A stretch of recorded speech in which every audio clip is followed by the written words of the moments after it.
oídos. José Cárdenas informa.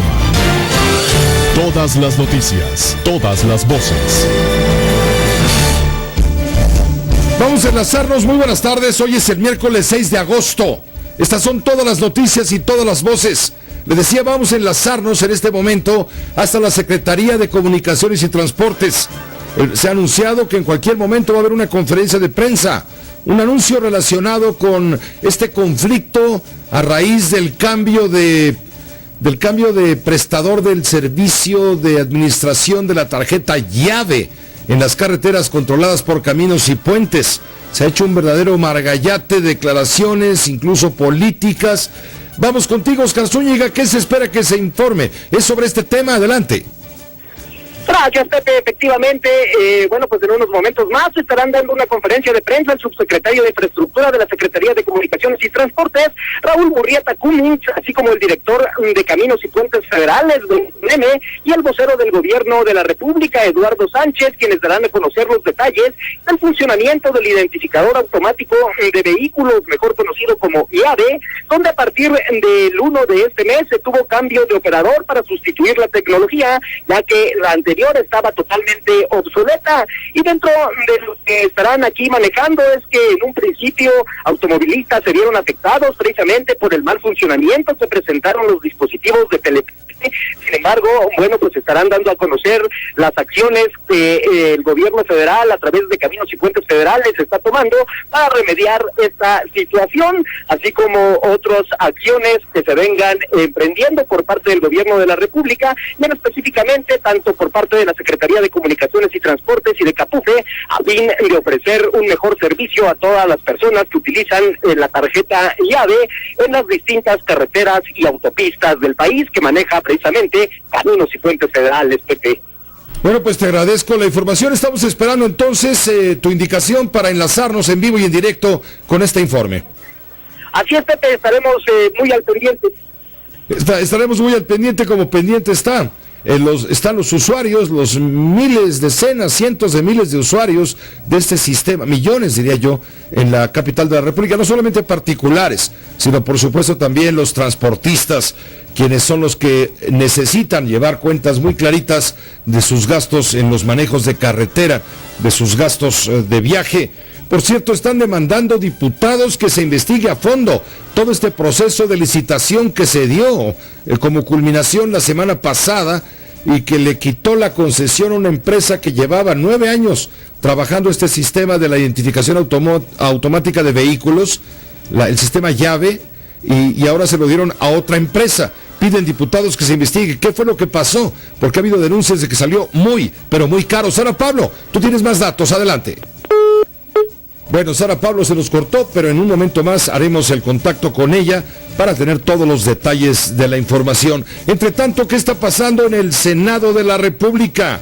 Hoy los perredistas llevaron una imagen de cartón del general Lázaro Cárdenas. Están ya en las postrimerías del debate energético en materia de pasivos laborales también. Vamos con Israel Aldave, al Senado. Israel, adelante. ¿Qué tal, Pepe? Gracias. Muy buenas tardes. La discusión del último dictamen de las leyes secundarias en materia energética aquí en el Senado de la República ha provocado, Pepe, que se desbordaran las pasiones entre los legisladores de todas las fuerzas políticas, quienes se han dado, Pepe, a lo largo del día con todo. Se iniciaba el análisis de la ley de presupuesto, responsabilidad hacendaria y deuda pública, que contempla, entre otras cosas, que el gobierno absorba parcialmente los pasivos laborales de Pemex y de la Comisión Federal de Electricidad, cuando el periodista Alejandro Encinas desde tribuna calificó a este miércoles como un momento de ignominia, un golpe de estado legislativo, así lo llamó. Pueblo de México, el día de hoy se cierra un ciclo político y legislativo que pasará a la historia como uno de los momentos de mayor ignominia del país.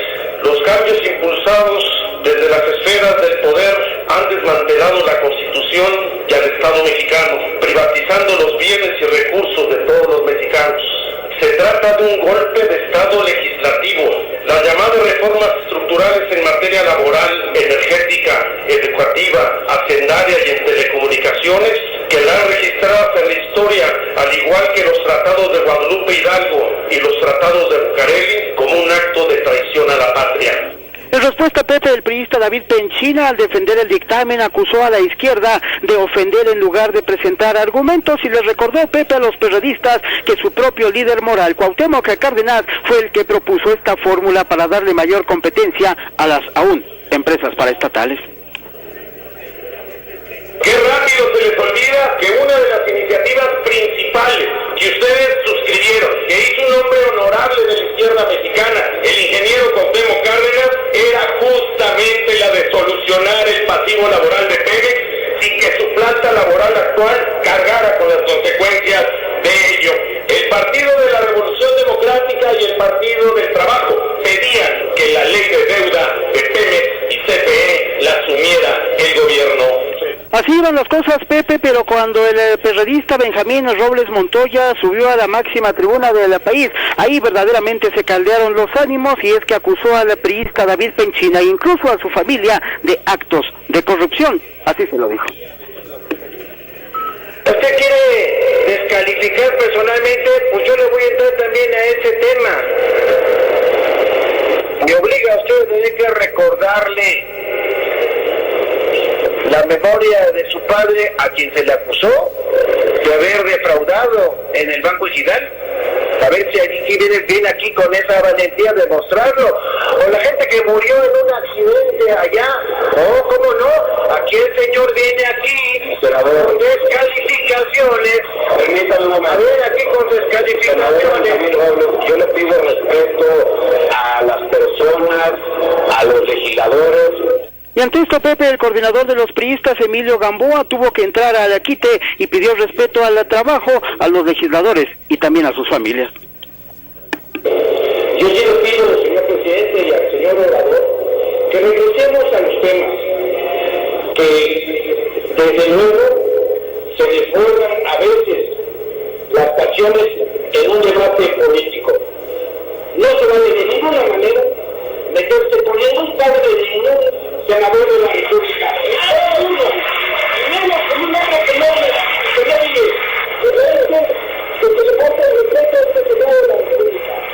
Que no se le falte el respeto al Senado de la República, es lo que dijo el coordinador priista. Por su parte, el periodista Luis Miguel Barbosa también se puso los guantes, Pepe, y les dijo a priistas y panistas que si quieren respeto, que primero respeten la ley. Primero hay que respetar la ley, y aquí el profesor Penchina ha sido el violentador de la ley. A ver, te lo repetimos, ha sido el violentador de la ley. Así que empecemos por respetar la ley. Después del uso de la palabra, escuchémoslo. Sí, debemos de ser respetuosos. No ha sido Penchina, nunca ha sido Penchina. ¿De acuerdo? Palabras, Pepe, de Miguel Barbosa. Este debate terminó hace unos cuantos minutos cuando ya fue aprobado en lo general esta ley por 90 votos a favor y 27 en contra de periodistas y senadores del Partido del Trabajo. Inicia en estos momentos, Pepe, la discusión en lo particular. Se van a discutir 13 temas de esta ley que tiene que ver precisamente con la de presupuestos, responsabilidad hacendaria y deuda pública, y se fijan precisamente en estos momentos los votos en contra por parte de los senadores de izquierda. Pepe, por el momento el reporte. Sí, claro, seguiremos informando, será larga esta jornada también, sin duda. Así es, Pepe, es larga, sin duda, maratónica como han sido las últimas. Comentarte que por parte de tanto de priistas y panistas no se tiene contemplado realizarle ningún cambio, con lo cual estaría culminando o bien a altas horas de esta noche o de mañana jueves, por lo que ya se concluiría este periodo extraordinario de sesiones. Estas normativas pasarían al jefe del Ejecutivo ya todas completas para su publicación, Pepe. Te agradezco la información, también quedamos pendientes, pues. Continuamos pendientes, Pepe. Continuamos pendientes. Hoy le preguntaron al presidente de la República, Peña Nieto, sobre el tema de la reforma energética. Él dijo que es muy probable la promulgación de las leyes reglamentarias de esta reforma constitucional la próxima semana. Esto lo dijo ante pregunta de reporteros. El presidente estará viajando en estos momentos a Colombia, asistirá mañana a la toma de posesión del presidente Juan Manuel Marcos, quien fue reelecto allá en Colombia hace cosa de un mes, cuando mucho, en una segunda vuelta electoral muy competida, por cierto. Bueno, va el presidente Peña Nieto para allá. Pero antes de viajar, le preguntaron los reporteros, y estima Peña Nieto que será la próxima semana cuando pueda promulgarse la legislación secundaria en torno a la reforma constitucional en materia energética, una vez que el Congreso de la Unión concluya absolutamente toda su labor en la materia. En una breve entrevista, luego de abanderar a las delegaciones deportivas mexicanas que van a participar en los Olímpicos Juveniles allá en Nanjing, en China, el presidente dijo que va a dedicar tiempo al tema una vez que concluya el proceso. Le preguntaron, ¿pero la semana que entra veremos la promulgación? Y él contestó, vamos a esperar a que concluya. Es muy probable que así ocurra. Está viajando el presidente, le digo, a Colombia para asistir a la toma de posesión del presidente Juan Manuel Santos. También se ha anunciado hoy que el presidente asistirá el próximo 24 de septiembre a la Asamblea General de la Organización de las Naciones Unidas. Será el orador número 13 en el primer segmento inaugural de la Asamblea General de la ONU, el próximo 24 de septiembre.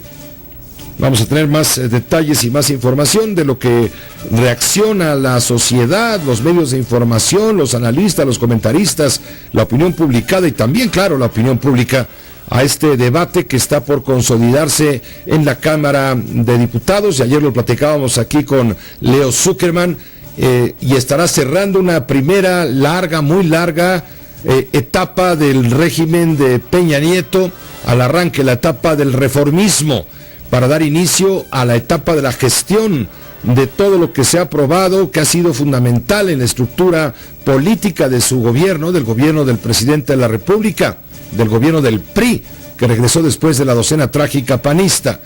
Ahora se establecieron ya las bases, algunas muy audaces, como el caso de la reforma energética, que rompe mitos, que rompe cábalas y todo esto que rodeaba a la idea de tocar, aunque fuera con el pétalo de un plumazo, el artículo 27 de la Constitución y todo lo que se refiere a la reforma energética. Se tocaron los mitos, ahora se abre el sector energético, se abrirá a la inversión del capital privado, nacional y extranjero en todos los procesos de explotación petrolera, también en la prestación de los servicios de energía. Es una transformación brutal que intentó el presidente, que prometió el presidente desde que era candidato a la presidencia de la República, y ahora, al concluir esta primera etapa ya está cumpliendo con la palabra.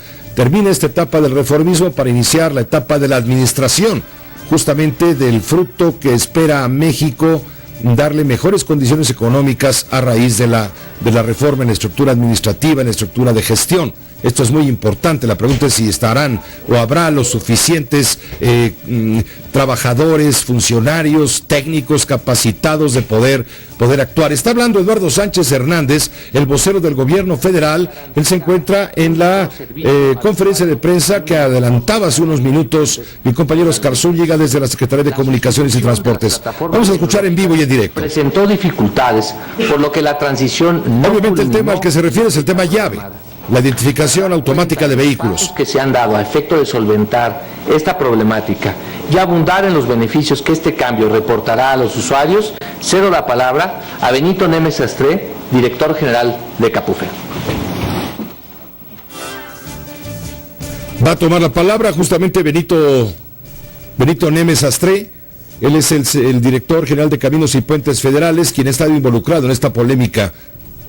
Antes que nada, yo quiero ofrecerle a todos los usuarios de las carreteras de Capufe una disculpa por lo que ocurrió la semana pasada, en especial el día viernes y en específico en la carretera de Cuernavaca.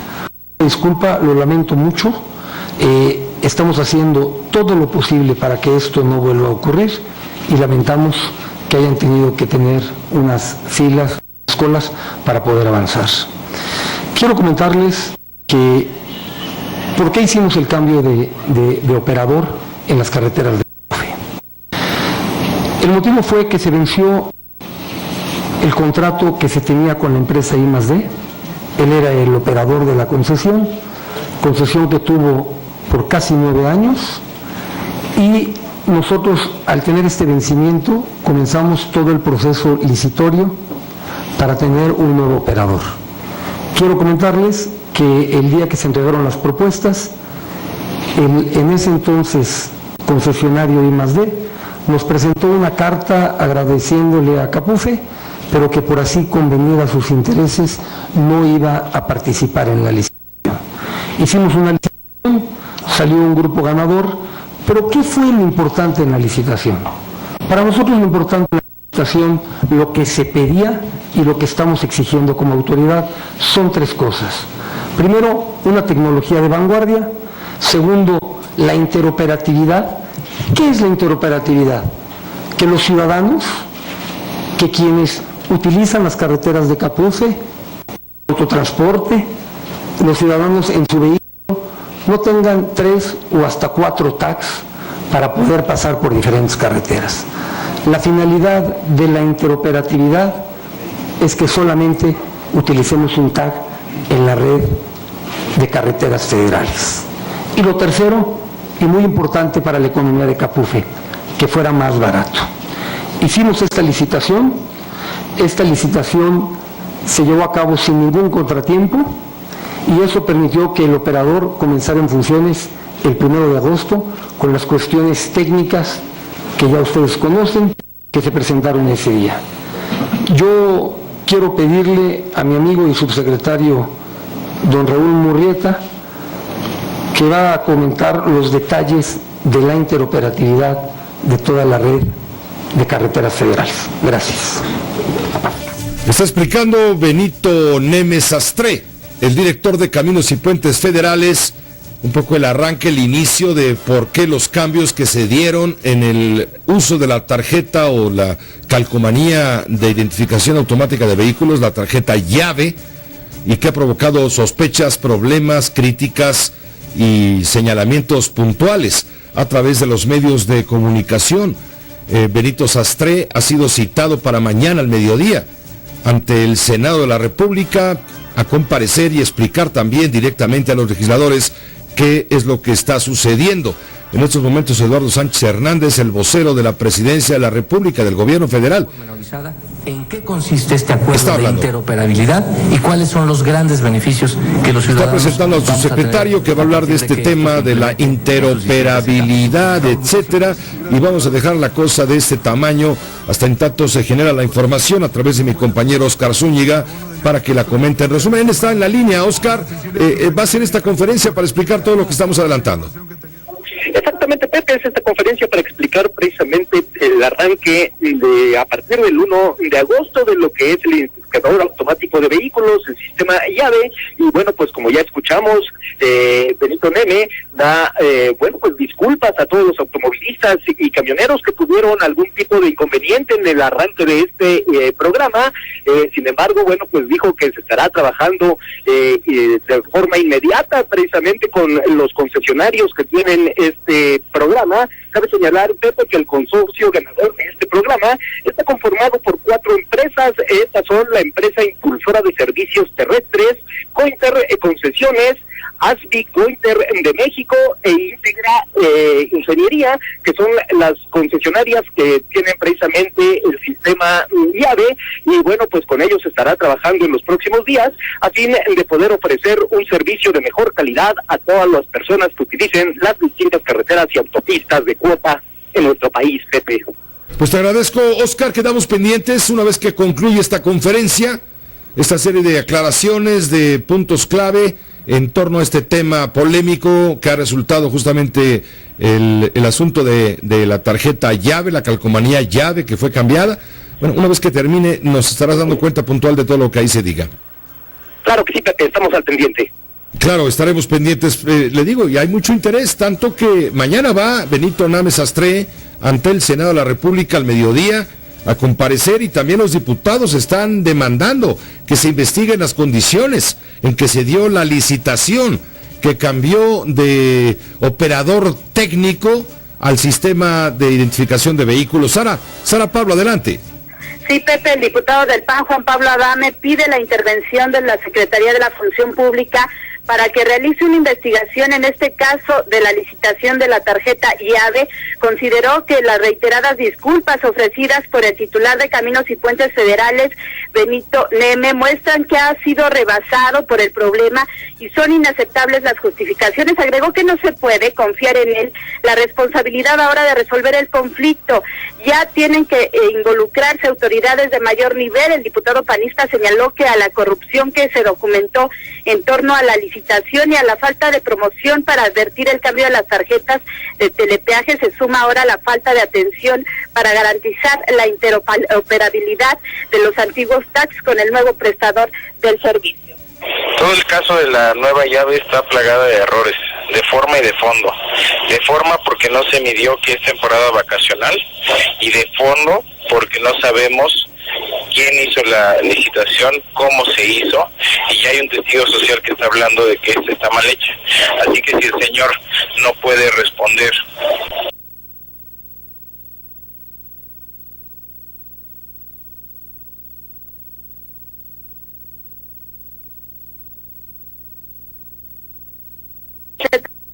de cobro al final de la temporada vacacional, pues ahora es inimaginable lo que podría ocurrir si llama desinteresadas y desinformadas manos de un funcionario como Benito Neme. No solo dijo fue la mala planeación que ha generado el caos en las casetas de Caminos y Puentes Federales, sino que además se hicieron recomendaciones a la licitación por parte de la testigo social designada por la función pública Mónica María Rosario Rivera, mismas que no fueron atendidas. El reporte que tengo, Pepe. Te agradezco la información desde la Cámara de Diputados, Sara Pablo, en torno a este polémico tema, sin duda. Gracias. Hasta luego, buenas tardes. Hasta luego, buenas tardes. Continúa la conferencia de prensa. Está hablando Raúl Murrieta Cummings, el subsecretario de Comunicaciones, también pues respaldando la posición del director de Capufe. La que llamaremos y que está conformada con avances. Está informando los detalles del término interconectividad, lo que implica el uso de la tarjeta llave en otras carreteras y en otros sistemas de cobro vial. Tecnológico, pues más rápido se trasladan los beneficios al usuario. Bueno, en un momento tendremos detalles de toda esta información y también lo que ha sucedido en torno a Rodrigo Vallejo Mora, hijo del exgobernador Fausto Vallejo, quien ha solicitado un amparo. Según su abogado, podría quedar en libertad bajo fianza. Alfredo Castillo está garantizando que cualquiera que esté implicado con el crimen organizado recibirá el castigo que merece, refiriéndose a este caso específico y también al de la alcaldesa de Pátzcuaro, Michoacán, la cual aceptó incluso haberse reunido porque la llamaron, dijo, con los representantes de la plaza de Pátzcuaro, los representantes del crimen organizado. Está compareciendo ante la Comisión Nacional de los Derechos Humanos el secretario de Seguridad Pública del Gobierno del Estado de Puebla. Está compareciendo en torno al suceso del 9 de julio, hará ya casi un mes, en donde luego de una confrontación entre pobladores de Chalchihuapan y elementos de la Policía de Seguridad Pública del Estado de Puebla, pues como resultado hubo un niño muerto, varios lesionados graves, un policía también lesionado a punto de morir. Está viendo esta comparecencia. Fue asesinado el exregidor de Cuautitlán Izcalli. Encontraron a una doctora allá en Zamora, Michoacán, quien había sido primero secuestrada y luego torturada. La encontraron. Y la empresa Coca-Cola da a conocer la decisión de cerrar su planta de refresquera allá en el estado de Guerrero por los conflictos derivados en la quema de varios de sus vehículos en Arcelia, Guerrero. Todo esto y mucho más después de una pausa. Todas las noticias, todas las voces. Continúa la conferencia en la Secretaría de Comunicaciones y Transportes. Benito Neme Sastre, el director de Caminos y Puentes, que quienes van a ocupar los está comentando justamente todo lo que ha sucedido en torno al cambio de concesionario en la administración técnica del sistema llave. Acaban de anunciar los funcionarios, el subsecretario Ricardo Murrieta Cummings acaba de anunciar que va a haber un solo tag para todas las carreteras del país. Ya se acabó la falta de interconectividad, dijo, entre unas empresas y otras empresas que administran el cobro de las casetas de cuota, las de Caminos y Puentes y las que no son de Caminos y Puentes, todas. Supongo que también las autovías urbanas de la ciudad entran en todo esto. Se están comprometiendo los funcionarios a que habrá un solo tag para el 30 de septiembre en toda la República Mexicana. Por lo pronto, en lo que se refiere a las carreteras de Capufe, todo tiene que empezar a funcionar con normalidad a partir del próximo domingo. Inconformar con un periodo de 6 meses, si tomamos en cuenta toda la licitación, 15 días después del fallo, tenemos 0 inconformidades o quejas. Oscar Zúñiga, vamos contigo nuevamente a la SCT, adelante. Gracias, Pepe, efectivamente, y bueno, pues en este sentido, Benito Neme manifestó que se está trabajando precisamente con la interconectividad con todas las carreteras que utilizan el sistema llave en el país, esto a fin de que los usuarios con una sola tag, es decir, con una sola tarjeta, puedan bueno, pues tener el acceso, el peaje en las distintas carreteras, no importa si estas son de otros concesionarios. Y bueno, pues en este sentido manifestó que en cuanto al circuito exterior mexiquense, este se dejará un poco de lado, ya que entrará en una segunda etapa debido a otro tipo de acciones, porque bueno, pues es una carretera que está concesionada a OHL y bueno, pues está en pláticas todavía para que entre este sistema. Sin embargo, dijo que a partir del mes de noviembre se contará ya con la conectividad total en todas las carreteras del país, a fin de que con una sola tag, es decir, con una sola tarjeta llave, pues se pueda transitar por las distintas carreteras y autopistas de todo México. A ver, corrígeme la fecha. Me acabas de decir en noviembre y yo había dicho aquí que en septiembre, quizá oí mal. Lo que pasa, Pepe, es que en septiembre entrará la segunda etapa de este programa, sí, el cual, bueno, pues estará abarcando otro tipo de carreteras y entrará aquí precisamente el circuito exterior mexiquense y es como, bueno, pues estará ampliando este programa. Cabe señalar que todos los camioneros, los concesionarios de camiones y automovilistas que tengan la anterior tarjeta llave, el anterior tag, la podrán seguir utilizando. Esto también para el mes de septiembre, desde en este momento que está arrancando el programa hasta septiembre, y ya para el mes de noviembre se contará con el nuevo tag que será única y exclusivamente para, bueno, pues transitar por todas las carreteras del país sin la necesidad de tener distintos tags para estar pagando con la tarjeta llave en las distintas carreteras y autopistas del país, Pepe. Estamos todavía más confundidos. O bueno, el que está confundido es el funcionario que no aclara, pero está diciendo que entonces la tarjeta llave que se usaba y que desde el 1 de agosto ya no sirve, ahora sí va a volver a servir.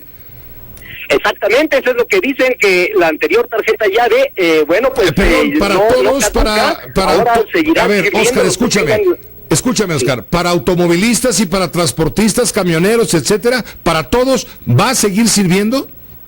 Va a seguir sirviendo la anterior tarjeta llave, así lo dijo el subsecretario de Infraestructura, Raúl Murrieta Cummings, que señaló que, bueno, pues esta tarjeta, bueno, pues había sustituido precisamente a partir del 1 de agosto, sin embargo, esta continuará debido a los problemas que existieron. Las personas que tengan este tipo de tarjetas la podrán seguir utilizando en las distintas carreteras del país, y ya para el mes de noviembre, Pepe, bueno, para el mes de septiembre es que entrará la segunda etapa y es donde entrará el circuito exterior mexiquense, y para el mes de noviembre se complementan todas las carreteras del país con un solo tag, donde los automovilistas y los camioneros podrán contar con una sola tarjeta para transitar por las distintas pistas de todo el país sin importar el concesionario, Pepe. Bueno, pues qué barbaridad, qué confusión, qué suma de confusiones la que se está dando en este momento. Se están haciendo definiciones claras, pero ciertamente ante el revuelo que esto ha causado y que ha provocado protestas de toda índole, no solamente políticas, también de los usuarios, principalmente los usuarios del sistema, es que ahora los funcionarios públicos se están dando a conocer cómo le están tratando de parchar o ponerle remedio a tan tremenda confusión. Sigue hablando Benito Name, el todavía director de Caminos y Puentes Federales, quien mañana va a comparecer al Senado. A ver si no los confunde más, ¿no? Exactamente, Pepe, y bueno, pues en este momento Benito Neme se encuentra explicando la serie de acciones, particularmente la concesión que se llevó a cabo a estas empresas que ganaron la licitación. Sin embargo, bueno, pues lo que dieron a conocer es cómo estará funcionando en los próximos días este programa en las distintas carreteras del país. Y bueno, pues la anterior TAG todavía está en utilidad, Pepe. Muchísimas gracias, Óscar Zúñiga. Cualquier novedad que no sea confusión, que no sea confusa, no dejes de compartirla con la audiencia de Grupo Fórmula. Nos quedamos entonces que la llave que ya no servía desde el 1 de agosto sigue sirviendo. A lo mejor yo estoy mal, o tú estás mal, o todos estamos mal, y el único que está bien es Neme. No lo sé. Escuchando a ver qué es lo que dice Benito Neme y sobre todo Raúl Murrieta Cummings al respecto de lo que la tarjeta llave, Pepe. Se supone que una conferencia de prensa es aclaratoria, no contribuye a confundir, pero en fin, vamos a dejarlo en puntos suspensivos. Damos por bueno todo lo que nos has dicho, desde luego, en el sentido de que va a seguir siendo útil la tarjeta llave y que en septiembre va a entrar la segunda etapa, donde también se podrá incluir al circuito exterior mexiquense, y ya en noviembre, hasta noviembre, un mes antes del fin de año y unos días antes del segundo informe, claro, por supuesto. El segundo informe es el primero de septiembre, nada que ver. Bueno, un mes antes de que el presidente cumpla 2 años en el poder, tendrá que haber estas aclaraciones y funcionar los tags en toda la República Mexicana. Esperemos no estar, Óscar, confundiendo todavía más a la opinión pública. Claro que sí, Pepe, y bueno, pues estoy al pendiente para cualquier otro tipo de aclaraciones que se hagan a este respecto, Pepe. Sin duda, Óscar, claro que sí, estaremos en contacto. Muchas gracias. Ayer en este espacio informativo de Grupo Fórmula comentábamos justamente con la doctora María Amparo Casar todo este tema de las reformas estructurales urgentes del país en materia educativa, financiera, político-electoral, de telecomunicaciones y radiodifusión, la reforma energética. Decíamos que sin duda ha sido un éxito del cual podrá presumir el presidente en su segundo informe de gobierno el próximo 1 de septiembre. La consigna, bueno, pues ahora es a partir de que ya está toda la etapa reformista concluida, o está a punto de quedar concluida, pues se pasa a la administración continua, pues ahora sí que del destino, ¿no? Pero ayer cuestionábamos justamente, bueno, ya pasamos de la etapa de la reforma, ahora viene la etapa de la gestión, es decir, de la operación técnica de las reformas. Y decía María Amparo Casar con bastante ironía, bueno, si no pueden con el tema llave en el gobierno para gestionar las cosas con eficacia, pues ¿qué se puede esperar de reformas mucho más complejas y asuntos mucho más complicados, como es el tema energético, el tema educativo, que tiene en contra a la Coordinadora Nacional de Trabajadores de la Educación, que dice y manda y deshace lo que puede y quiere, con actos de vandalismo brutal en estados como el de Oaxaca, donde se oponen a esta reforma que ha puesto en el centro del debate el tema de la evaluación, es decir, el castigo o el premio a los maestros, y ya no con base en la herencia de puestos, la venta de plazas como se acostumbraba en el pasado. Todas estas reformas hay que llevarlas a cabo, pero ahora sí que con táctica, con estrategia y con mucha técnica. La duda que se plantea la sociedad en este momento es, ¿será capaz el gobierno de aplicar todo lo que está en el papel y no convertirlo en letra mojada? ¿Será capaz? Si estamos viendo lo que pasa con el sistema llave. Vamos a una pausa, regresamos para seguir informando. Radio Fórmula 970 AM 103.3 FM. José. Noticia también es lo que surge en torno a la detención de Rodrigo Vallejo Mora, hijo del exgobernador Fausto Vallejo, quien está acusado de encubrimiento por las autoridades federales y está por ello en el penal de Almoloya en el Estado de México. No Almoloya, el de alta seguridad, sino el penal de Santiaguito, allá en Almoloya, municipio de Almoloya, en el Estado de México. El hijo del exgobernador michoacano podría salir en libertad bajo caución. Es lo que confía su abogado Raúl Jesús Miranda Valencia. Esta mañana lo entrevistó Ciro Gómez Leiva, por la mañana en su programa, aquí en Grupo Fórmula. Bueno, sorprendidos por la determinación de no obtenerle el beneficio de la libertad condicionada a su defendido, a Rodrigo Vallejo. Sí, en efecto, también a mí me sorprende, pero bueno, esa es la realidad que tenemos y afortunadamente para nosotros el sistema judicial mexicano tenemos el juicio de amparo, el juicio de garantías, el cual fue interpuesto en tiempo y forma y estamos a la espera de los resultados. Es decir, abogado, ¿ya se interpuso un amparo para que se le deje salir bajo caución o para todo el proceso? No, para que se le deje salir bajo caución. ¿Cuándo se tendría que resolver esto? Yo espero que el día de hoy se resuelva por lo que vea el incidente y confío en las autoridades que así será. Confía que así será. Esto es lo que dice Raúl Jesús Miranda Valencia, el abogado defensor de Rodrigo Vallejo Mora, quien confirma que se ha interpuesto un amparo para solicitar la libertad bajo fianza, bajo caución de su defendido. El abogado dice que se metió este amparo y que esperan una resolución, una sentencia resolutoria favorable en cualquier momento. Dijo que se espera que hoy mismo se resuelva esta solicitud de amparo para que el hijo del exgobernador siga su proceso en libertad bajo fianza. Tenemos el juicio de amparo, el juicio de garantías, el cual fue interpuesto en tiempo y forma. Estamos a la espera de resultados. Confía el abogado en que entre hoy y mañana Vallejo salga del penal bajo caución. También recordó que el Ministerio Público ya había otorgado y fijado una fianza, pero el juez revocó a petición del Ministerio Público, la parte acusadora pues, Ministerio Público Federal, revocó la decisión de otorgarle la libertad bajo caución. Dijo que están abocados y concentrados en el proceso que se sigue en este probable delito de encubrimiento en contra de Rodrigo Vallejo.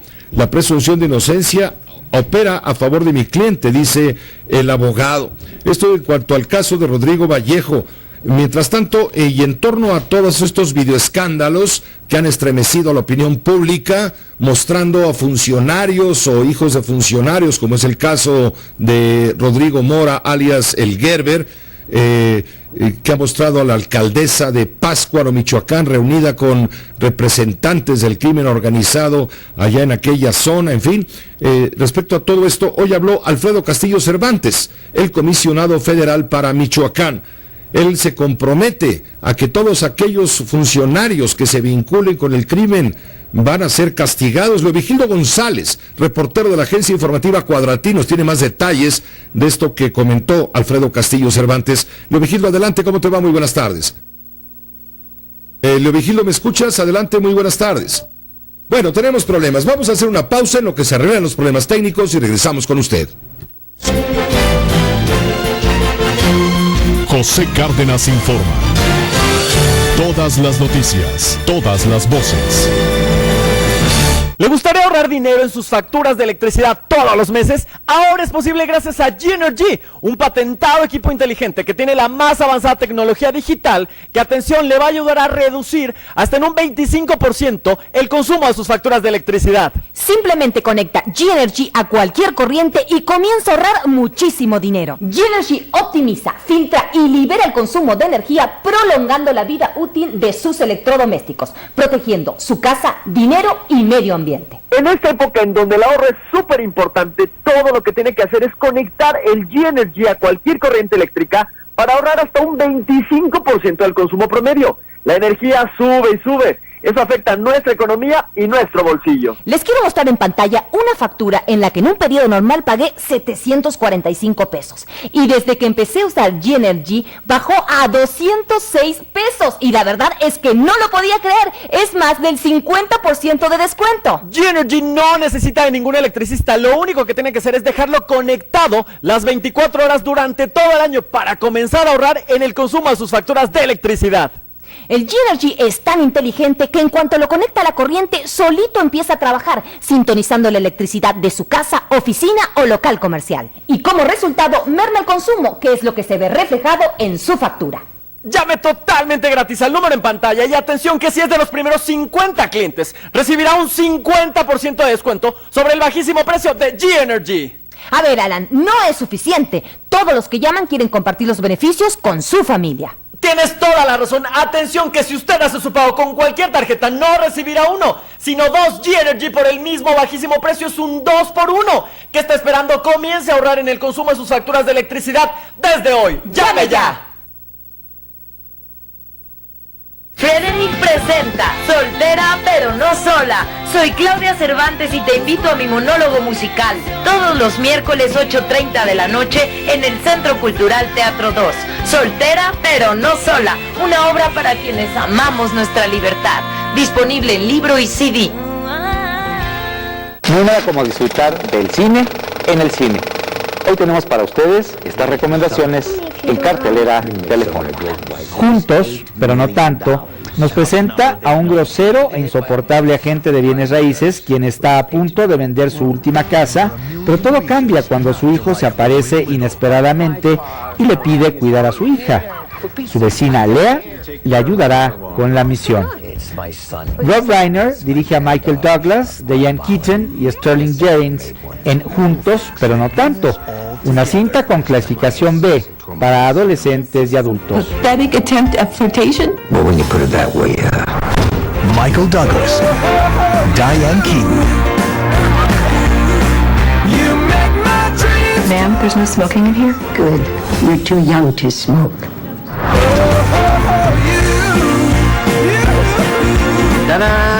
And so it goes. Antes sobre el tema de funcionarios quienes han sido exhibidos a través de videos en relaciones, digamos, sospechosas cuando menos con el crimen organizado.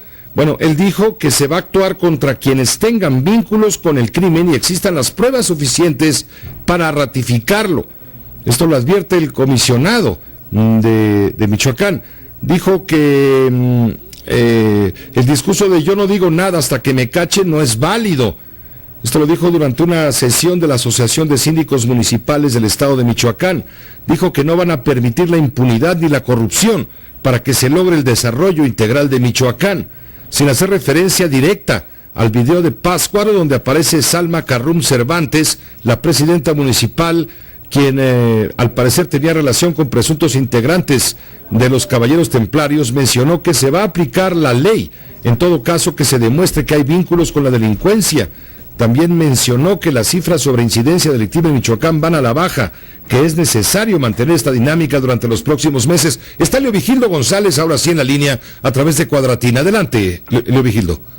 Buenas tardes, Pepe. Efectivamente, como tú ya lo comentabas, el comisionado para la seguridad y el desarrollo integral de Michoacán, Alfredo Castillo Cervantes, afirmó que se actuará con todo el peso de la ley a quienes hayan incurrido y tengan vínculos con el crimen organizado, además de que hayan incurrido en algún tipo de delito. Así lo especificó dentro de el discurso inicial en la sesión de la Asociación de Síndicos Municipales de Michoacán, en donde Castillo Cervantes dirigió varios temas hacia ellos, en los que destacó que en torno a las especulaciones que se han dado en medios de comunicación, no se permitirá la impunidad ni la corrupción para que se logre el desarrollo integral de Michoacán, y advirtió que se actuará en contra de toda persona que tenga algún vínculo con el crimen, y agregó que no es válido el discurso de yo no digo nada hasta que me cachen. Así lo especificó Castillo Cervantes. Agregó que hace 4 meses desde el gobierno federal se invitó a los presidentes municipales a declarar ante el Ministerio Público y denunciar en caso de que hayan sido víctimas de algún tipo de extorsión o de otro crimen relacionado con la delincuencia organizada.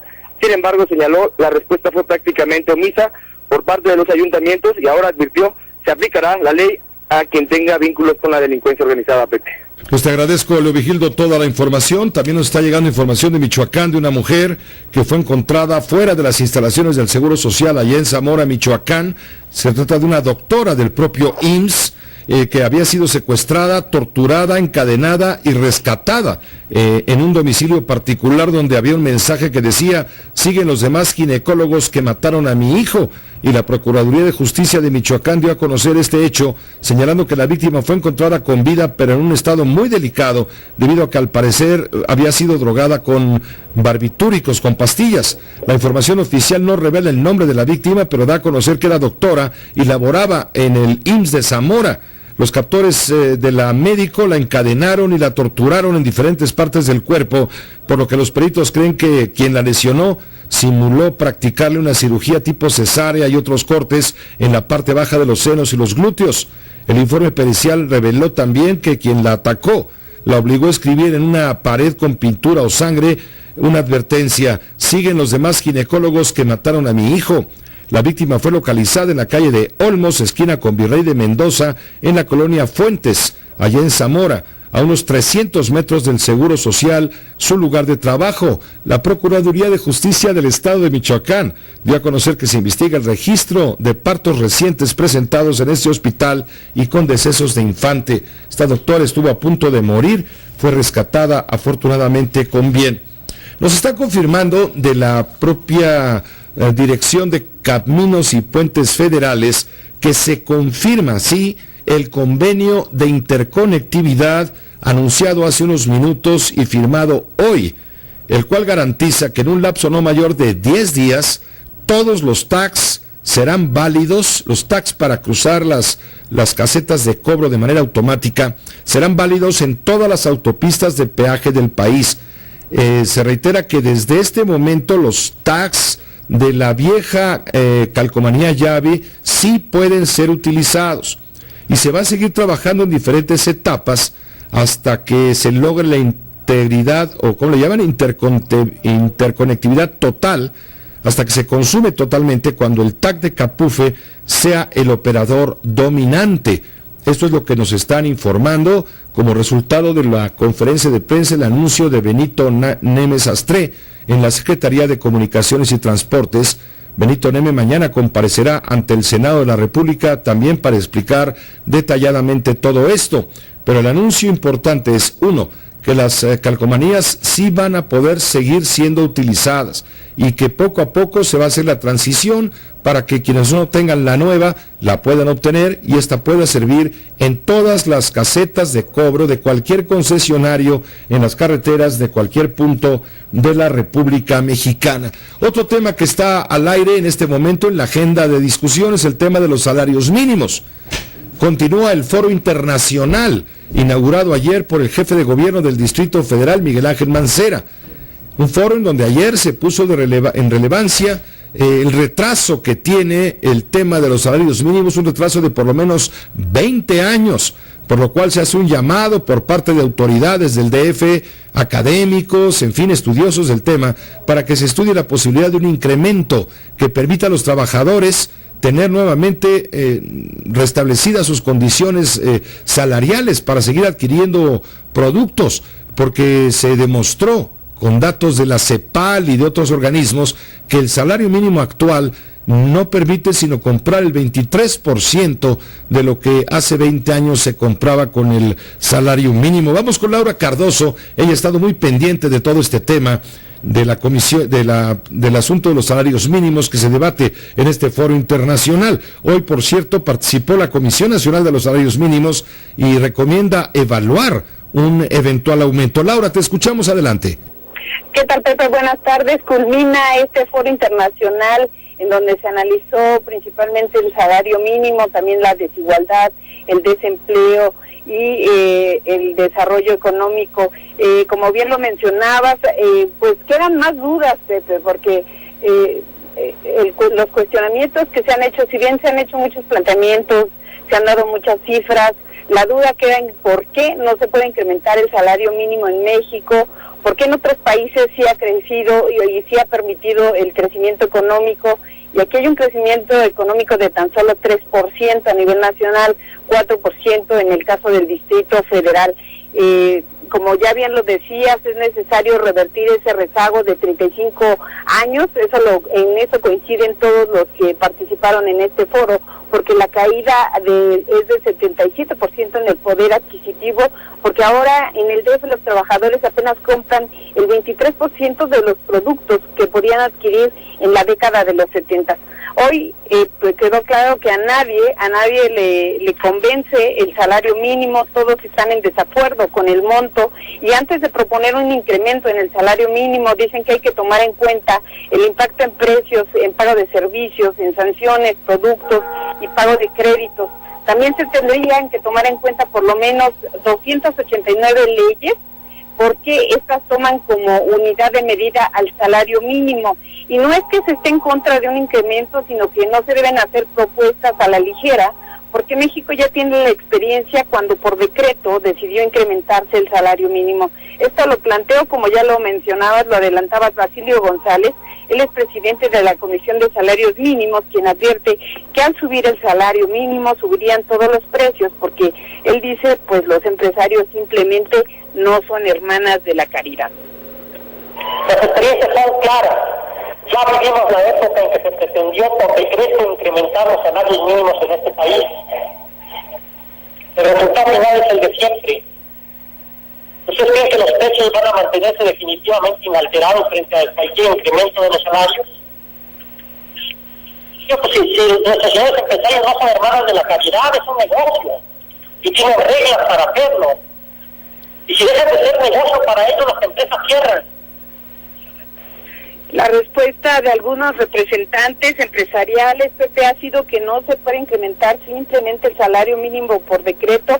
Lo que se tiene que hacer, dice por ejemplo Tomás Héctor Natividad Sánchez, es desvincular esta unidad de medida económica de todas las legislaciones, porque el impacto vía decreto sería la reducción del empleo, el quiebre de empresas, la afectación de subsidios, por lo que sería algo irresponsable. Así es que la propuesta empresarial es crear nuevos indicadores y fijar el salario mínimo de acuerdo a la productividad.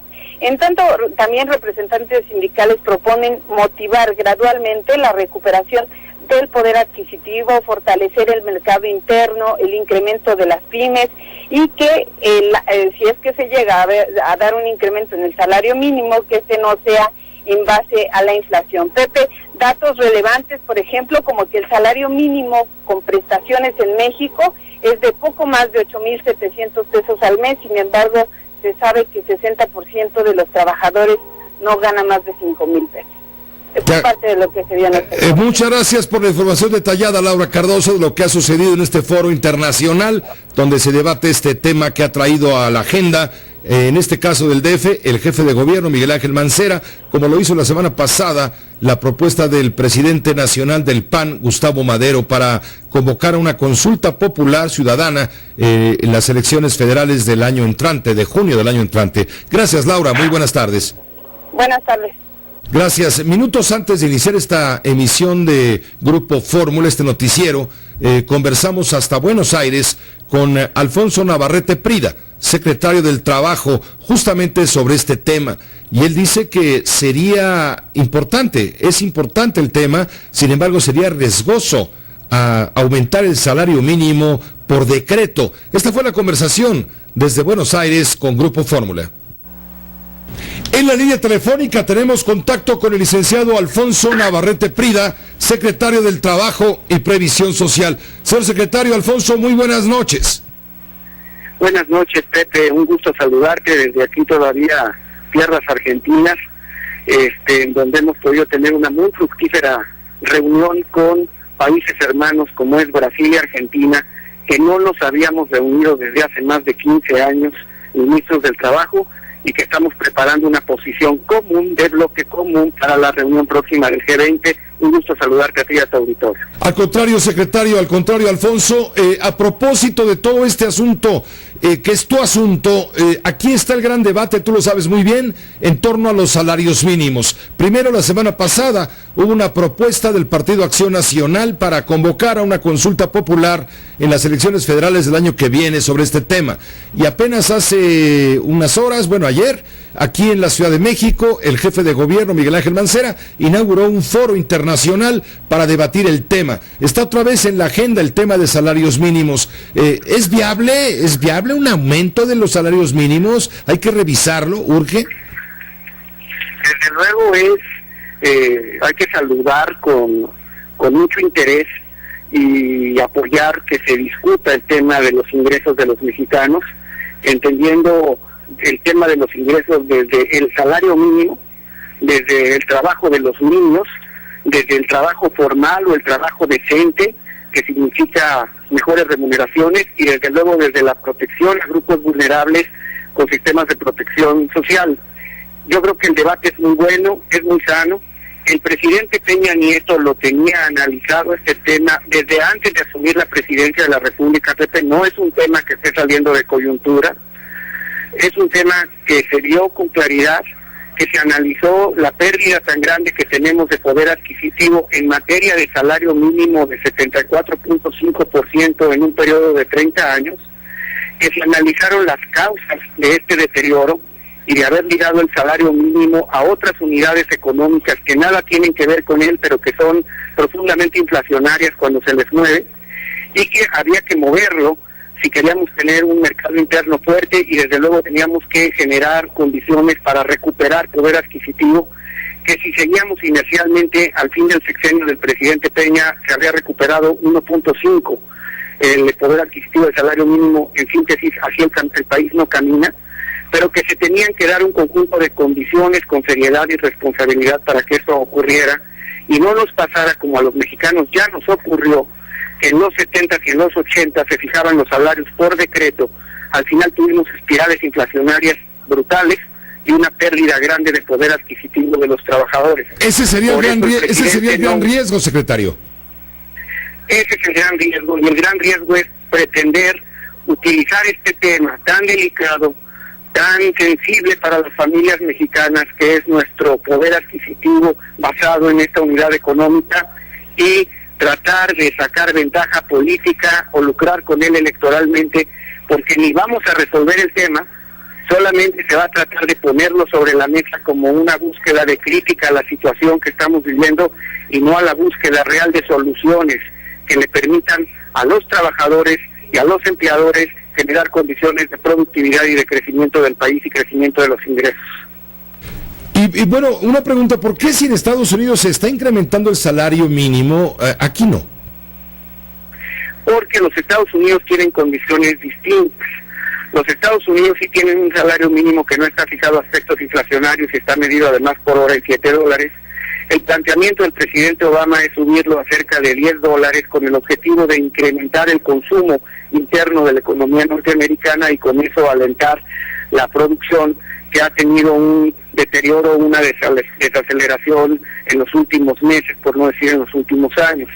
En otros países, como en Alemania, también se está hablando de incrementar el salario mínimo, porque además los salarios precarios que hay en estos dos países los están ocupando sectores de la población, muchos de ellos migrantes, que no son los sectores calificados ante la crisis, y que esto les permitiría tener una ventaja competitiva adicional al poder entrar en sistemas de certificación. Nuestra condición es totalmente distinta, Pepe.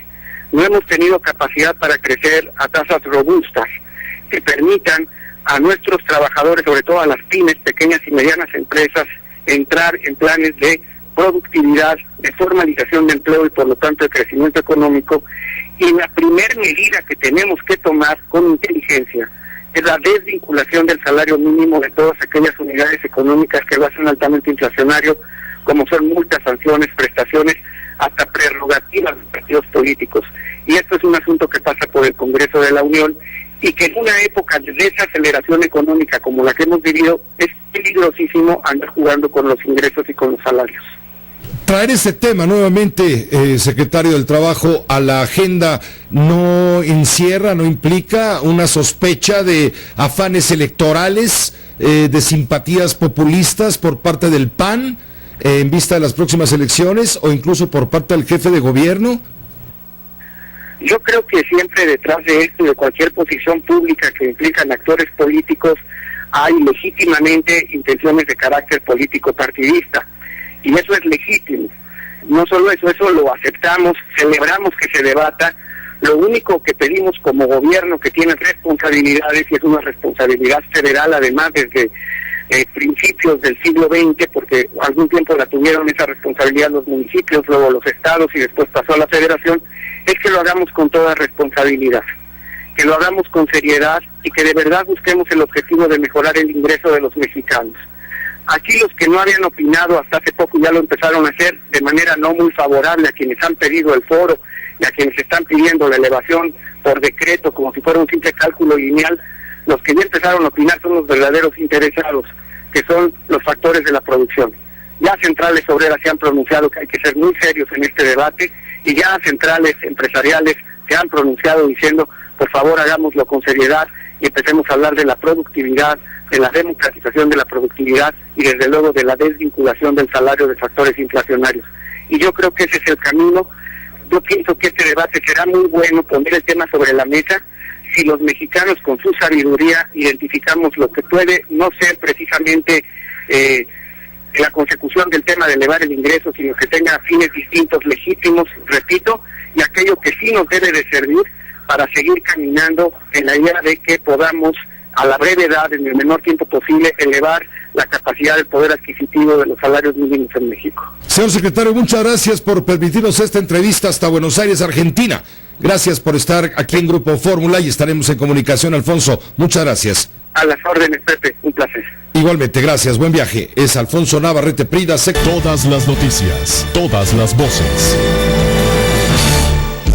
Tenemos contacto con Enrique Quintana, periodista, director general editorial del periódico El Financiero, a quien agradezco mucho, como siempre, la oportunidad de escucharlo en este noticiero de Radio Fórmula, que también es noticiero de Enrique, sin duda.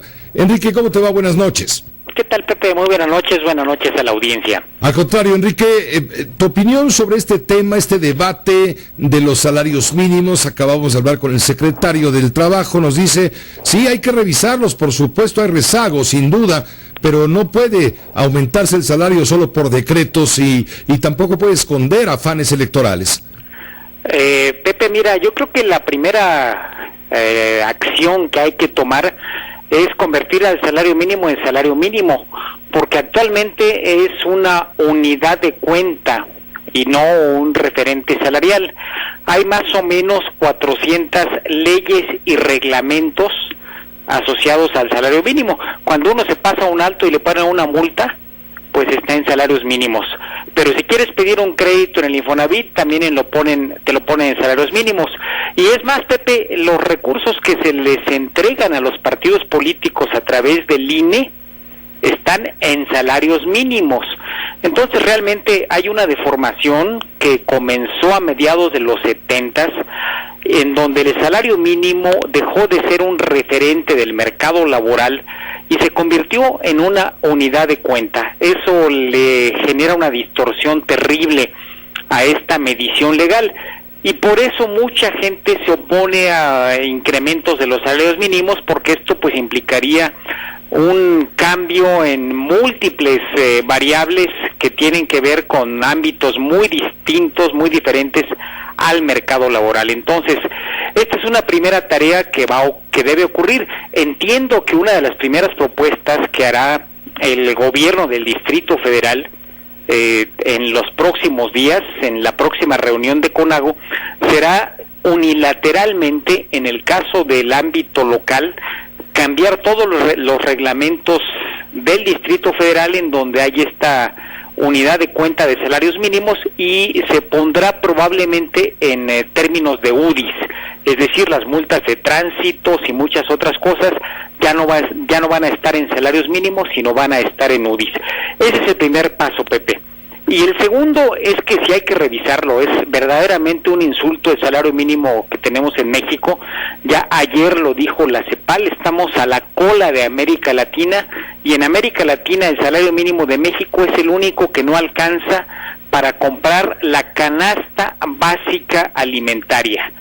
No alcanza ni para eso. Entonces, verdaderamente es una vergüenza, máxime que es algo que está legislado constitucionalmente. Hay una violación flagrante, cínica de la Constitución con el nivel de salario mínimo que tenemos. Tiene que revisarse de manera importante. El sector patronal se ha opuesto sistemáticamente a un incremento sensible de los salarios mínimos, porque dice que si aumentan los salarios mínimos, pues todos los contractuales, todas las revisiones de contratos colectivos van a aumentar en la proporción que aumente el mínimo. Si se logra hacer esta desvinculación de convertir al mínimo, de dejar que el mínimo sea unidad de cuenta y punto de referencia de revisiones contractuales, me parece que sí es muy pertinente un incremento sustancial del salario mínimo, Pepe. No este aumento, ¿por dónde debería ir? Actualmente el salario mínimo, por lo pronto en el DF, es de 69 centavos. Correcto. Poquito menos en la llamada región B. Poquito menos es un par de pesos menos o 3 pesos menos. Por ahí anda. Por ahí anda. ¿Cuánto sería realmente el mínimo de un salario para que fuera correspondiente a lo que marca la Constitución? Mira, Pepe, un primero razonable me parece que sería ponerlo, si nos ponemos a números redondos, en algo así como 100 pesos. Es decir, estaríamos hablando de un incremento del 60-70% en el salario mínimo. Yo creo que eso sería lo razonable. Claro, este ajuste requiere hacerlo, necesitamos hacerlo después de hacer toda esta corrección, hacer modificaciones tanto en materia de leyes como en materia de reglamentos que tienen este mínimo. Hace un momento nos decía el secretario del Trabajo, Alfonso Navarrete Prida, que si el salario mínimo se incrementara por decreto en esta cantidad, por ejemplo, que tú mencionas, lo primero que ocurriría, con base en la experiencia del pasado, es disparar los índices inflacionarios y también incrementar el precio de bienes y servicios. De nada serviría. No estoy de acuerdo, Pepe. Mira, el salario mínimo se ha caído en 70% en términos reales, de 77 para acá. Los precios no han bajado en esa proporción, evidentemente. Sí. No hay una conexión directa. En el mercado formal, es decir, jurados del IMSS, el porcentaje que gana el salario mínimo es de alrededor del 7%. Solamente 7 de cada 100 trabajadores en el sector formal ganan el mínimo. El hecho de aumentarles a este grupo de trabajadores y quizás algunos más para no cambiar la estructura salarial, aumentan los costos en esa proporción, Pepe. Esta es una falacia lógica. No se incrementarían los precios en la proporción en que se aumentara. Hablamos solo del salario mínimo y no de toda la estructura salarial, eso hay que ponerlo muy claro.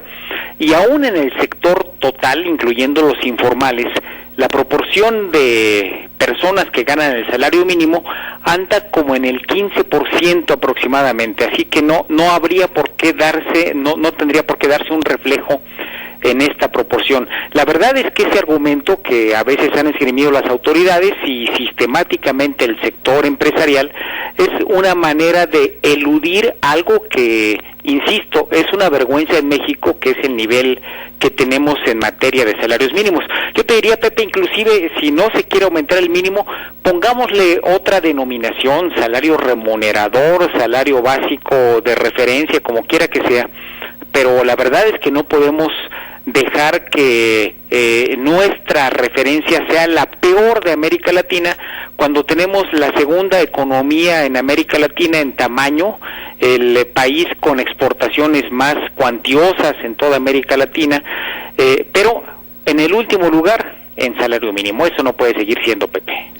Es decir, para lograr un incremento real de remunerador, etcétera, del salario mínimo, pues habría que generar, primero, motivar la productividad, generar el aumento de la producción de bienes. Entre más producción haya, las empresas van a vender más, esto se traduce en más ingresos y entonces se justifica, pues, que haya un aumento salarial que no implique, que no impacte de manera inflacionaria la economía. Sin duda, pero estás hablando de los salarios en el paquete. El argumento que refieren muchos se refiere a los salarios, y en ese sentido es absolutamente correcto. Los salarios van a aumentar conforme aumente la productividad, pero estamos hablando del sótano, estamos hablando no del edificio, sino de los pisos de hasta abajo, Pepe. Ahí sí se requiere decisiones de carácter jurídico. El salario mínimo en México no está regido por condiciones de mercado, está regido por una deformación de acuerdos, de formación jurídica que se ha presentado en las últimas 2 o 3 décadas y que requiere una fuerte corrección. Para todo el conjunto de los salarios, sin duda, la condición para subirlos es un incremento de la productividad. Ahí sí, no hay de otra. Cualquier otro recurso sería una falacia, pero no para el caso de los más pobres, que son los que están recibiendo estos 67, 69 pesos al día en función de la zona geográfica en donde vivan. Enrique, te agradezco mucho este análisis, pero permíteme también preguntarte un tema que tiene que ver con tu diario, con el periódico El Financiero, del cual eres director general.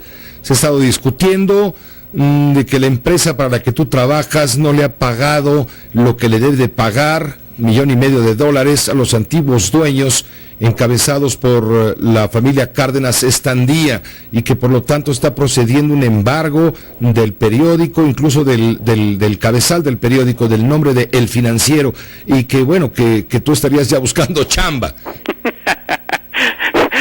Pues mira, no, yo estoy aquí muy ocupado, afortunadamente, hasta demasiado ocupado, y pues llevo muchos meses y hasta muchos años en esta ocupación. No, Pepe, se trata de un litigio comercial de los muchos que hay entre todas las empresas, no solamente en materia de medios, de los que se presentan a cada rato y que pues con todo su derecho los acreedores eventualmente que no están de acuerdo con condiciones recurren a los tribunales y pues están en todo su derecho, y los deudores pues igualmente pueden acudir.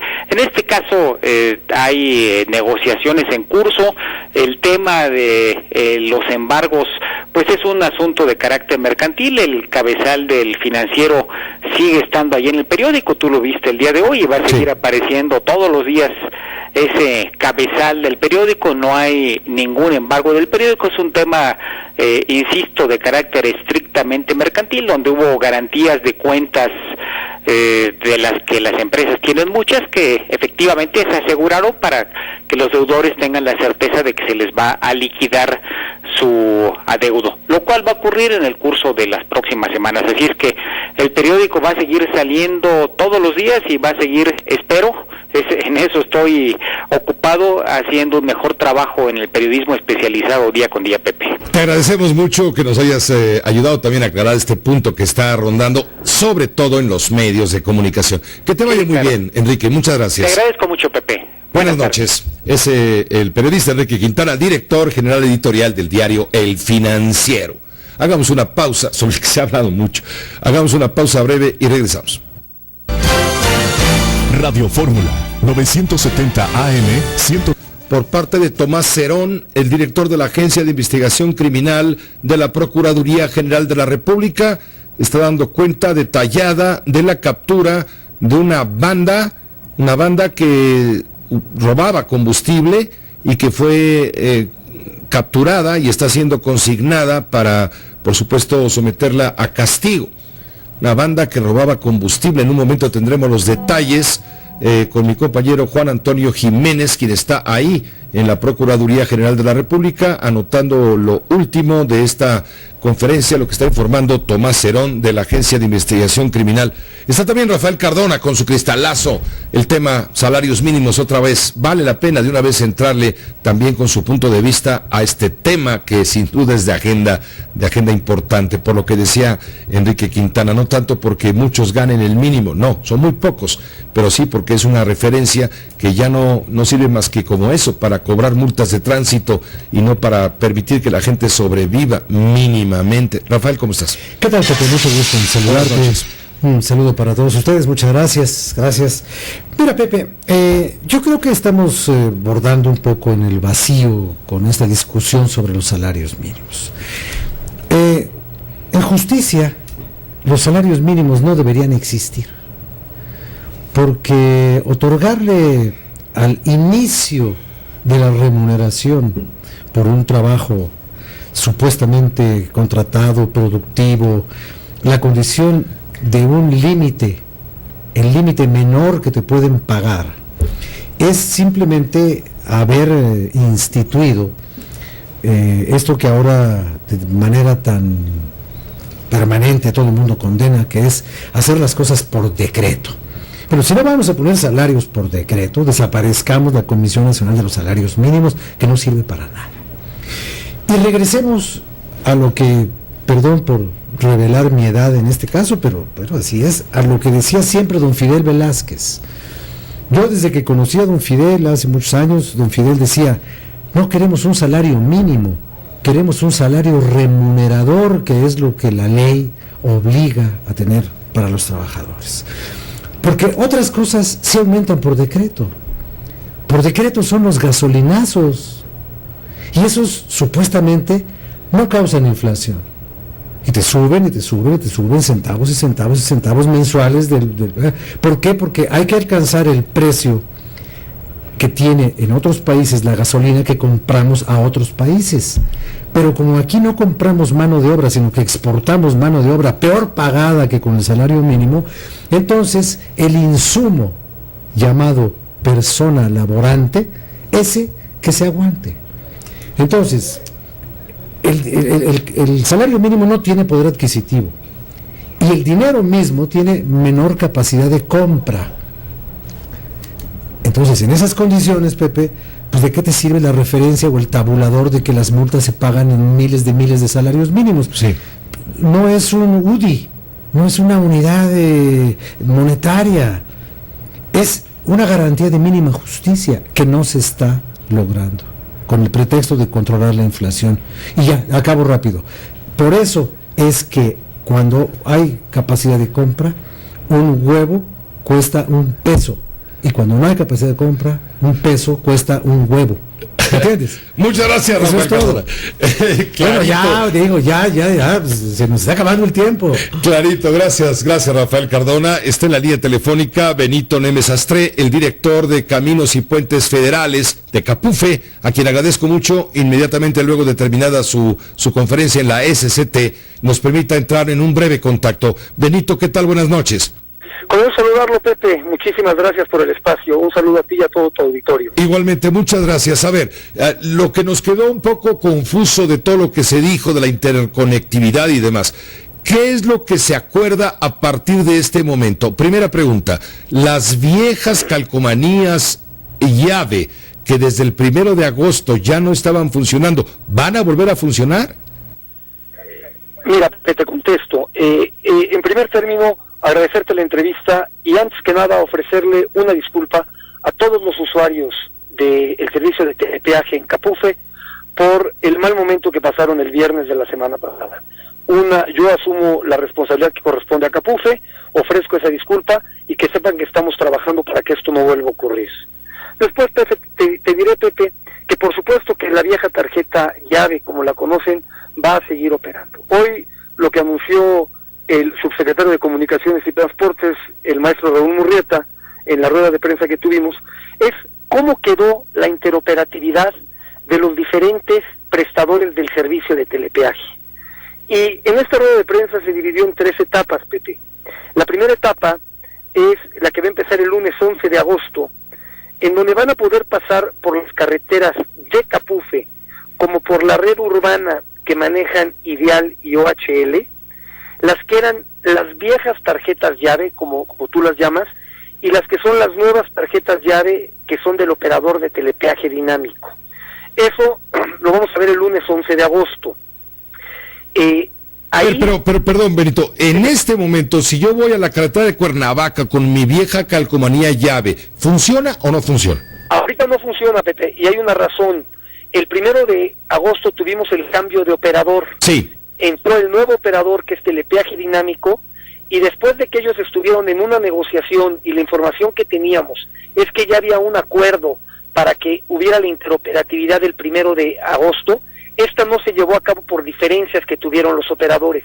Por eso el día 31, en una reunión que sostuvimos, ahí acordaron que sí iba a venir la interoperatividad, pero tenían el problema tecnológico, por eso nos pidieron, y por eso hubo el comunicado de Capufe y de la Secretaría de Comunicaciones, donde informamos que la interoperatividad sería el 11 de agosto. Por eso, el día de hoy no pueden utilizarse los viejos tags, pero el lunes 11 ya podrán transitar por las carreteras de Capufe, al igual que los nuevos tags que opera Telepeaje Dinámico. Y se va a operar con las viejas tarjetas y con las nuevas tarjetas a partir del próximo lunes, ¿hasta cuándo? Hasta siempre, Pepe. A ver, déjame decirte algo, Pepe, que es muy importante. Venga. y que es algo que tenemos que dárselo a conocer a los ciudadanos. La nueva licitación que hicimos de llave, Pepe, ¿y por qué hicimos una nueva licitación? Porque terminó el contrato de quien era el prestador del servicio. Antes de que terminara su contrato, hicimos esta licitación y quien prestaba el servicio decidió no participar, Pepe. Participaron 6 consorcios y con el nuevo consorcio, en las bases de licitación, 3 puntos eran muy importantes, Pepe. Lo primero, necesitamos una nueva tecnología, que la gente pueda pasar entre 40 y 60 kilómetros por las carreteras de Capufe. Segundo, necesitábamos la interoperatividad. ¿Qué es esto, Pepe? La gente ya no puede utilizar 3 tags en su parabrisas. Se me olvidó, ya no traje este coche, ¿cuál es el tag que sirve? La finalidad es tener un solo tag, Pepe, para que puedan circular por las carreteras federales. Y lo tercero, que fuera más económico, que fuera menor costo, que es el prestador de servicios, y que eso sea un ahorro para los mexicanos. ¿Qué te quiero decir con esto, Pepe? Que a partir de ahora damos un brinco en la tecnología, damos un brinco en una nueva etapa que se llama interoperatividad, llegamos a un momento en que no existía en México y ahora con un solo tag vamos a poder circular por las carreteras federales de cuota. Lo importante de esto, Pepe, recalcarle a tu auditorio, son 3 etapas. ¿Por qué? Porque estamos juntando 4 operadores, Pepe, y más de el nuevo operador de telepeaje, que es Telepeaje Dinámico, PINFRA y OHL. Son los 4 operadores que se suman en un acuerdo que ya firmaron y que están todos de acuerdo para darle un mejor servicio a los usuarios, Pepe. ¿A partir de cuándo ya va a ser universal, digamos, el uso del tag en todas las carreteras, no solo de Capufe, sino de otros concesionarios, como bien mencionas, Benito Neme? Claro que sí, yo te informo, Pepe. A partir del 1 de noviembre ya estarán al 100% todos los operadores. El 1 de noviembre lo que podrá hacer el ciudadano es comprar un solo tag o quedarse con el tag de su preferencia o utilizar el tag que ellos quieran y transitar por las diferentes carreteras de cuota que tenemos en México. ¿Qué va a pasar con el circuito exterior mexiquense? Te informo rápido, Pepe. Esa es parte de las 3 etapas. Mira, brevemente, a partir del lunes 11 de agosto, todos los que tengan la tarjeta llave vieja y nueva van a poder transitar por la red de Capufe, así como por la red urbana que manejan Ideal y OHL. Estás hablando de los segundos pisos, etcétera. Exactamente. Y también la red de Ideal, que está fuera del Distrito Federal. Hay algunas carreteras concesionadas que tienen, que también lo podrán utilizar. Déjame preguntarte nada más. El tag que usamos, los que usamos el segundo piso, en el periférico, en fin, la supervía poniente y demás, ¿nos va a servir para pasar las casetas de Capufe? Claro que sí, a nivel nacional, donde sea. Ya la llave nueva y la llave vieja van a poder pasar por la red federal de Capufe y van a poder pasar por la red urbana que manejan Ideal y OHL y por lo que Ideal tiene fuera del Distrito Federal. Eso es el lunes 11 de agosto, Pepe. ¿Y qué va a pasar con los cobradores de las casetas? ¿Tienden a desaparecer? Pepe, no, déjame darte un dato que es muy importante, sobre todo en la ciudad, en el Distrito Federal y la zona conurbada. Lo que no se va a poder utilizar con la llave vieja y la llave nueva es el circuito exterior mexiquense. Eso, nos faltaba, sí. Sí, ese se va a poder utilizar a partir del 30 de septiembre, pero con otro ingrediente, Pepe. Ya también se suma el 30 de septiembre la empresa PINFRA, que tiene el Vía Paz. Este es el de la carretera México-Toluca, lo pongo como ejemplo. Sí. Ese, a partir del 30 de septiembre, todo aquel que tenga el Paz de PINFRA, todo aquel que tenga lo que comentábamos de la etapa 1, van a poder transitar por todas sus carreteras. Y lo que viene siendo la etapa 3, Pepe, es que vamos a tener la interoperatividad total y ahí ya vamos a leer todos los tags de OHL. Ese día, el noviembre 1, tendremos ya la tecnología de punta en todas las carreteras de Capufe, con los demás operadores, y todo el mundo podrá transitar con un solo TAG. Pues te agradecemos mucho, Benito Neme, que nos hayas explicado aquí directamente a la audiencia de Grupo Fórmula todos estos detalles. Nos parece que la conferencia de prensa, quizá por su extensión, no fue suficientemente clara y generó cierta confusión. Llegamos incluso a decir que desde este momento el TAG viejo servía. No, me estás diciendo tú con toda claridad, no sirve ya, sino a partir del próximo lunes 11 de agosto. Ahorita hay que pagar en efectivo o bien tratar de activar la nueva tarjeta, y a partir del 11 de agosto va a volver a servir esa, la nueva, la vieja o cualquier otra, en diferentes etapas, hasta que el 1 de noviembre esto ya sea universal, la interconectividad. Pepe, lo explicaste perfecto, y solamente haría dos precisiones muy importantes para el usuario. La primera es que todos los tags sirven, quien haya depositado en días pasados en alguna tarjeta TAG, sirve, y que quede claro, nadie tiene que tirar su TAG y nadie perdió su dinero. Segundo, Pepe, volver a ofrecer una disculpa a la ciudadanía y poner a las órdenes de ellos el Twitter de Capufe, la página de Capufe, y cualquier duda que tengan, estamos en la mejor disposición. Es nuestra obligación como servidores públicos el atenderlos y darles el mejor servicio, Pepe. Una última pregunta, Benito, nada más, si me permites un minuto. No me contestaste lo que te pregunté de los cobradores. ¿Tienden a desaparecer los cobradores de las casetas? No, Pepe, mira, ahorita yo te doy un ejemplo rápido. El 70% del peaje que hay en las carreteras de Capufe no se hace con el sistema de TAG. Solamente el 30% de quienes utilizan las carreteras utilizan el sistema de telepeaje. Lo que sí hay un compromiso del nuevo operador es que podremos agregar algunos carriles multimodales. ¿Qué es esto, Pepe? Que puedan utilizar el TAG, que puedan utilizar el efectivo o que puedan pagar con tarjeta de crédito. Esos carriles los vamos a ampliar para que hayan más opciones para quien tenga un TAG. Pero los cobradores continúan realizando la muy buena labor que realizan, Pepe. Muchísimas gracias, Benito Neme Sastre, por esta entrevista. Gracias, Pepe. Un saludo a ti y a todo tu auditorio. Gracias, buenas noches. Mañana Benito Neme Sastre va a explicar todo esto, por supuesto con mayor detalle, y otras preguntas que le van a hacer los señores senadores, que él ha sido invitado, convocado, llamado por los senadores para que comparezca y explique lo que ahora nos ha adelantado en su parte sustantiva. Hagamos una pausa breve. Gracias a Rafael Cardona por su cristalazo y regresamos con más. Vamos a enlazarnos con Edgar Martínez a los Estados Unidos. Hoy se ha dado a conocer que hay 600 migrantes en cuarentena en el estado de Nuevo México. El problema es que tienen varicela. Edgar, te escuchamos. Buenas noches.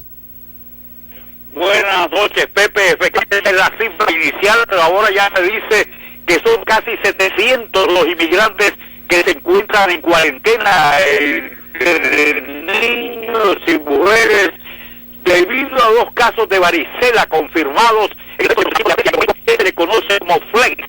Está dentro de las instalaciones de la Academia de Entrenamiento de la Patrulla Fronteriza de Estados Unidos. La alerta médica fue dada al detectarse la enfermedad altamente contagiosa en una madre y su hijo que fueron separados de inmediato del grupo al que procedieron a vacunar. El representante republicano Steve Pearce dijo en un comunicado que esta situación incrementa la preocupación por la salud y seguridad de los inmigrantes que son parte de la oleada de personas, en mayoría niños, que han estado llegando al país procedente de Centroamérica en busca de refugio por miedo a pandillas y carteles de las drogas que amenazan con matarlos según sus versiones.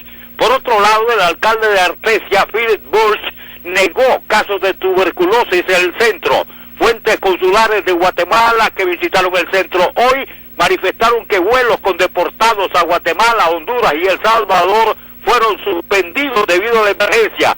Lo que no se detiene aquí, Pepe, son los procesos de deportación y alegatos acalorados de organizaciones proinmigrantes que exigen a las autoridades más tiempo para buscar abogados defensores y que los inmigrantes tengan el derecho a defensa legal y la oportunidad de comparecer ante una corte de inmigración que decida quiénes se van y quiénes puedan quedarse. Esa es la información, Pepe.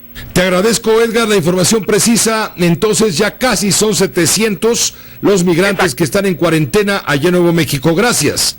Hasta luego. Hasta luego, buenas noches. Hoy habló el presidente Barack Obama sobre el tema de los migrantes, no precisamente de los que están en cuarentena, sino en general, del tema de los migrantes en Estados Unidos, y también se refirió a la epidemia de ébola en África.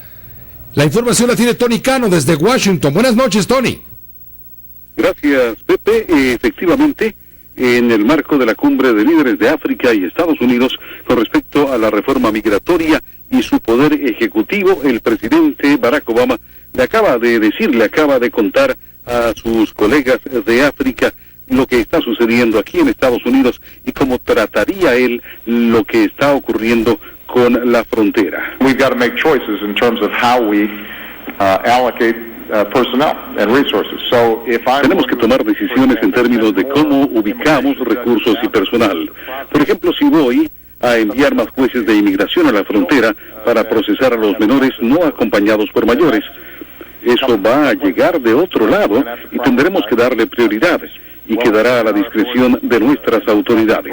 Mi preferencia sería una ley nacional de inmigración integral.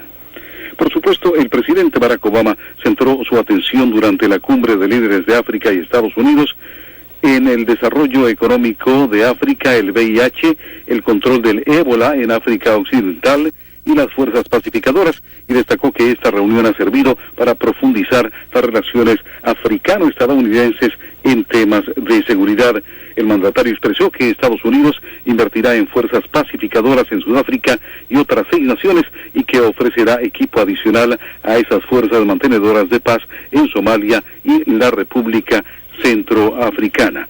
Pero lo importante, Pepe, es que contestó a una pregunta de los reporteros sobre inmigración, dio su respuesta y hace muy pocos minutos concluyó la conferencia de prensa de Barack Obama, que terminó hablando acerca de Medio Oriente. Es lo que tenemos por el momento, Pepe. Muy buenas noches. Gracias. Muy buenas noches, Edgar, Tony Cano, con toda la información que nos envías de última hora desde la Unión Americana. Sí, en el tema del Medio Oriente sigue todavía vigente la tregua, hay disposición, se ha indicado, de prolongarla más tiempo, todavía no hay acuerdos concretos, pero sigue la tregua en un compás de espera y todo el mundo está al pendiente, empezando por el presidente de Estados Unidos. Hablando del tema del ébola, al cual se refirió también Barack Obama hace un rato, según informa Tony Cano, allá en África se habla de ya casi 1,000 muertos por esta epidemia. La información la tiene en detalle Víctor Martín.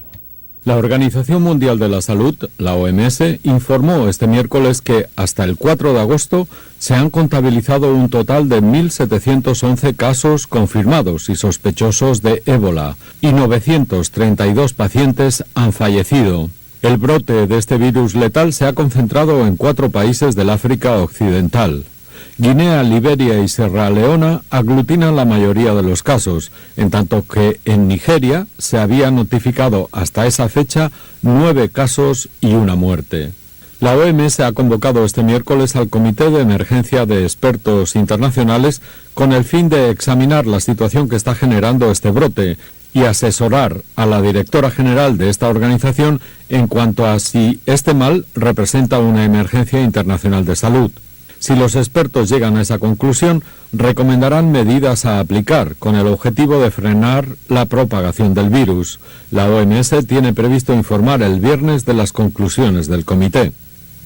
La titular de la OMS, Margaret Chan, se reunió recientemente en Guinea con los presidentes de ese país y de Côte d'Ivoire, Liberia y Sierra Leona, con los que analizó medidas que deberían adoptarse para contener el brote en esos estados y prevenir su propagación a otros africanos y fuera de ese continente. Vamos a hacer una pausa, regresamos, hay más información, no hay que olvidar, hoy se cumplieron 69 años del estallido de la primera bomba atómica, me refiero en un conflicto bélico. Al cierre informativo vamos contigo, Juan Antonio Jiménez, desde la Procuraduría General de la República. Adelante. Gracias, Pepe. Muy buenas noches. La defensa de Rodrigo Vallejo Mora, encabezada por Raúl Jesús Miranda, permitió el juicio de amparo en tiempo y forma para que se le brinde la libertad bajo caución a su cliente luego de que fuera revocada la resolución para obtener el beneficio de seguir el proceso de libertad y abandonar el Centro de Readaptación Social de Santiaguito en el Estado de México con el pago de una fianza que podría ser incluso de hasta 20,000 pesos. Al respecto, el titular de la Agencia de Investigación Criminal, Tomás Herón de Lucio, señaló que ya la PGR ya fue notificada sobre este pedimento. En relación al amparo, ya fuimos notificados y se espera que para el sábado el juez dé su opinión. Así que será hasta el próximo sábado cuando se determine la situación jurídica de Rodrigo Vallejo, quien es acusado por el delito de encubrimiento. Por otra parte, Pepe, te comento rápidamente que fue informada que la PGR, junto con la Policía Federal, la Marina y la Defensa, lograron desarticular a una banda de 5 sujetos que se dedicaban al robo de hidrocarburos, vendían de manera ilegal la gasolina, realizaron 14 cateos en Jalisco, Querétaro y el Distrito Federal. Se estima que aproximadamente al mes sustraían cerca de 2 millones de litros y al momento de su captura se les aseguraron 10 inmuebles, también 30 celulares, 8 vehículos, 17 camionetas, también motocicletas. Hubo también 4 armas largas, una corruchos, así como 30 relojes finos. Pepe, el reporte que te tengo. Completísimo, como siempre, Juan Antonio. Buenas noches.